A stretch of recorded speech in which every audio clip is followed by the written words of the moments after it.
Луѓето ќе бидат среќни и задоволни кога наместо на забави во Дубај и јахти на паљури, ќе ве видат во затвор, му порача премиерот Христијан Мицкоски на лидерот на СДСМ Венко Филипче, одговарајќи на пратеничко прашање од собраниската говорница. Првиот човек на социјалдемократите, коментирајќи ги 2 години работа на владата, реши повторно да ги повтори веќе слушнатите пораки од партиската говорница, а една од нив е дека младите се иселувале.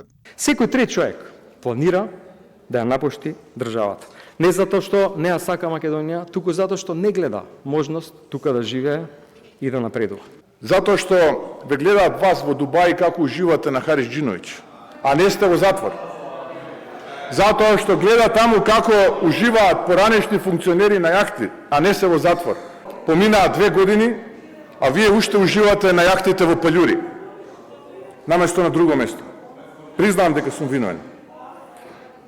Но исто така, еве ви ветувам, ве гледам во очи, ви ветувам, дека нема повеќе да ги разочаруваме македонските граѓани, да гледаат слики како поранешни функционери уживаат на јахти и во мелосот на Хариџиновиќ. Иако и од Брисел ја прогласија Македонија за лидер во реформската агенда, според Филипче не било така. Владата го користела грејс периодот кој го имала од Европската унија. Мицкоски порача дека Македонија работи на домашната задача, а на својот пат го има спорот со Бугарија, на која од голема помош и биле и политичарите од македонската опозиција.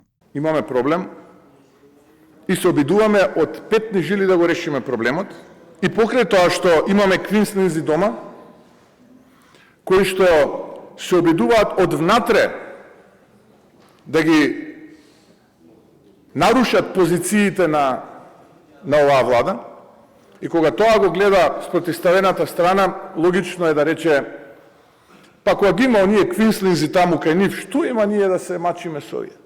На седницата за пратенички прашања, премиерот Мицкоски истакна дека има информации од земја од соседството лобира кај Европската унија за намалување на финансиската поддршка за Македонија, односно скратување на европските фондови. Според него, ваквиот пристап би требало да ја забави земјата во нејзиниот развој и да ја доведе во тешка економска состојба, со цел да биде принудена да прави отстапки и да прифати одредени барања под притисок. Премиерот е сигурен и дека повторно Македонија ќе биде прва и во јунското мерење на напредокот, односно дека државата има голема испорака на реформи и чекори кои се дел од реформската агенда.